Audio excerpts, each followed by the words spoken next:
የዓለም ሎሬት ዶክተር ጥበበ የማነ ብርሃን የህይወት ጉዞና የላቀ አስተዋጽኦ። ሰላም ጤና ይስጥልን ውድ የብርቅ ሚዲያ ተከታታዮቻችን፣ ዛሬ የብርቅ ድንቅ የታሪክ ማህደራችን እንደተለመደው ምርጥ ታሪኮቹን እናጋራችኋለን።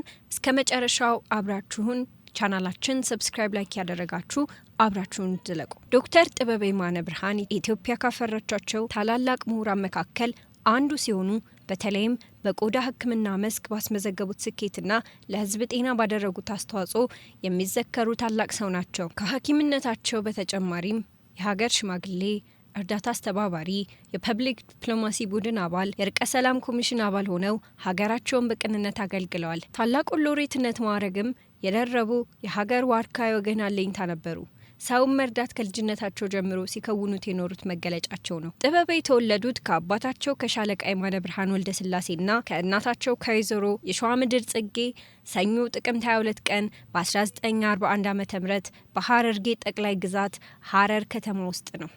ገና በህፃነታቸው ወደ አዲስ አበባ የመጡት ጥበበ ያደጉትና የአንደኛና የሁለተኛ ደረጃ ትምህርታቸውን የተከታተሉት አዲስ አበባ ነው። የቄስ ትምህርት ቤት ገብተው ከተማሩ በኋላ ዘመናዊ ትምህርትን ተሸጋገሩ። የአንደኛና የሁለተኛ ደረጃ ትምህርታቸውን የተከታተሉትም በሽመልስ ሀብቴ ትምህርት ቤት ነበር። ከአማርኛ ትምህርት አስተማሪ በስተቀር ሌሎቹ የኪነ ጥበብ መምህራን ከውጭ ሀገራት የመጡ ነበሩ። በአንድ ክፍል ውስጥ የሚማሩት ተማሪዎች ቁጥርም ጥቂት ነበር። አባታቸው ሻለቃ የማነ ብርሃን ወልደ ስላሴ የጦር ሰራዊት አባል በምህንድስናው ዘርፍ መኮንን ስለነበሩና በጦር ሰራዊት ውስጥ የሚታየው ዲሲፕሊንና አለባበስ ከስካውት ዲሲፕሊን አለባበስ ጋር የሚቀራረብ ነገር ስለነበረው ጥበብ በዚያው ተማርከው የስካውት ክበብ አባል ሆኑ። 8ኛ ክፍልን ለማጠናቀቅ ጥቂት ጊዜያት ሲቀራቸው አንዳንድ የተቸገሩ ልጆችን በትምህርት ቤቱ አካባቢ በመመልከታቸው ልጆቹን መርዳት ስለሚቻልበት መንገድ ከጓደኞቻቸው ጋር ተማከሩ። ከሚሰጣቸው የኪስ ገንዘብ ቀንሰው በማጠራቀም ለመርዳት ቢሞክሩም ችግሩ ሰፊ ስለነበር በእነርሱ አቅም የሚሆን አልነበረም። ስለሆነም የ10 ወንድማማቾች ማህበር የተባለ ማህበርን መሰረቱ። የጦር ሰራዊትና የክብር ዘበኛ የሙዚቃ ቡድኖችን ጋብዘው ስራዎቻቸውን ለተማሪዎች እንዲያሳዩ በማድረግ ከዚያ የሚገኘውን ገንዘብ ለችግረኛ ተማሪዎች እንዲሰጥ መላ ዘየዱ።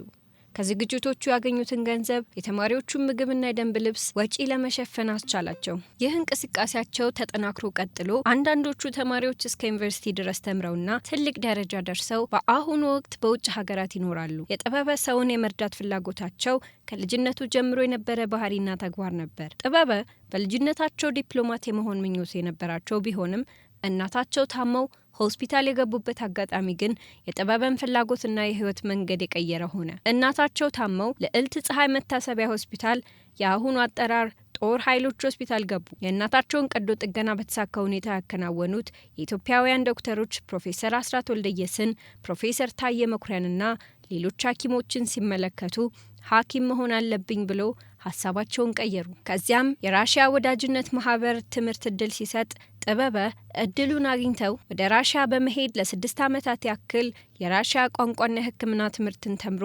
በከፍተኛ ማዕረግ አጠናቀቁ። በቆዳ ሕክምና የ2ኛና የ3ኛ ዲግሪያቸውንም አገኙ። የተመረቁትን በማዕረግ ነበር።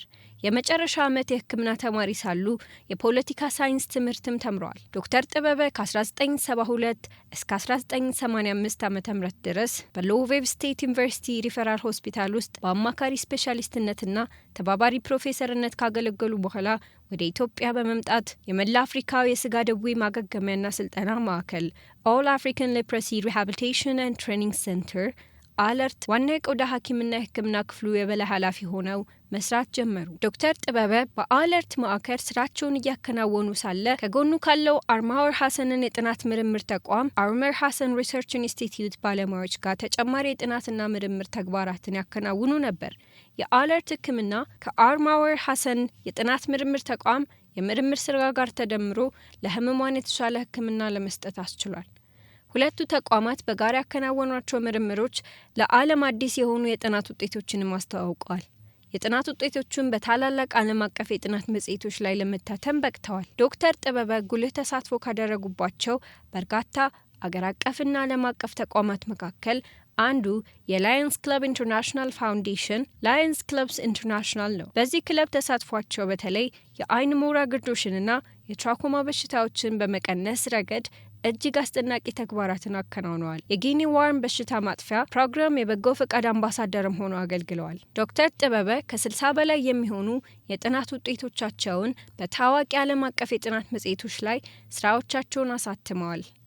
ሎሬት ዶክተር ጥበበ የሎሬትነት ማዕረግን ያገኙትም በአሜሪካ ነው።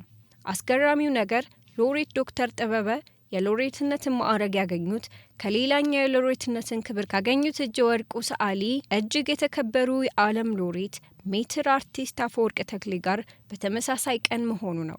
ይህም ኢትዮጵያ በአንድ ጀንበር 2 ልጆቿን የሎሬትነት ማዕረግ ያገኙላት ሀገር እንድትሆን አስችሏታል። የዓለም ሎሬት ዶክተር ጥበበ ለቁጥር የሚታክቱ በርካታ ሽልማቶችን ያገኙ ሲሆን ማንም ሰው የትም ሀገር ሄዶ ሽልማት ሊሸለም ይችላል።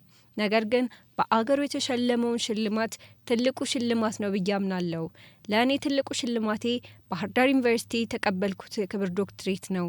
ዩኒቨርሲቲው ለመጀመሪያ ጊዜ የክብር ዶክትሬትነት ሲሰጥ ለእኔ ነው የሰጠኝ በማለት በ2002 ዓ.ም ከባህር ዳር ዩኒቨርሲቲ ያገኙትን ሽልማታቸውን ከሁሉም ሽልማቶቻቸው እንደሚልቅባቸው ተናግረዋል። በዓለም የጤና ድርጅት፣ በዓለም ባንክ፣ በብሪታንያ የቆዳ ሐኪሞች ማህበር፣ በአሜሪካ የቆዳ ሕክምና አካዳሚ፣ በዓለም አቀፍ የቆዳ ሕክምና ማህበር፣ በአፍሪካ የኤድስ መከላከያ መርሃ ግብር፣ በአፍሪካ ጾታዊ ሕክምና ማህበር እንዲሁም በሌሎች ዓለም አቀፍ ተቋማት ውስጥ አገልግለዋል። ንቁ ተሳትፎም አድርገዋል። ከበርካታ የዓለም ሀገራት መሪዎችና የተቋማት ስራ አስፈጻሚዎች ጋር የሚተዋወቁት ሎሬት ዶክተር ጥበበ ከመሪዎቹ ጋር መልካም የስራና የወዳጅነት ትብብርን ያፈሩ አንጋፋ ሰው ነበሩ። ከራሽያው ፕሬዝዳንት ቭላዲሚር ፑቲን ለራሽያም ሆነ ለቀሪው ዓለም መልካም ተግባር ላከናወኑ ሰዎች የሚሰጠውን ከፍተኛ ሽልማት ተቀብለዋል። ከ39ኛው የአሜሪካ ፕሬዝዳንት ጂም ካርተር ጋር በካርተር ማዕከል ካርተር ሴንተር እና ዶክተር ጥበበ አባል በነበሩበት የላየንስ ክለብ ኢንተርናሽናል ፋውንዴሽን በኩል በጥምረት ብዙ ጤና ተኮር ስራዎችን ሰርተዋል።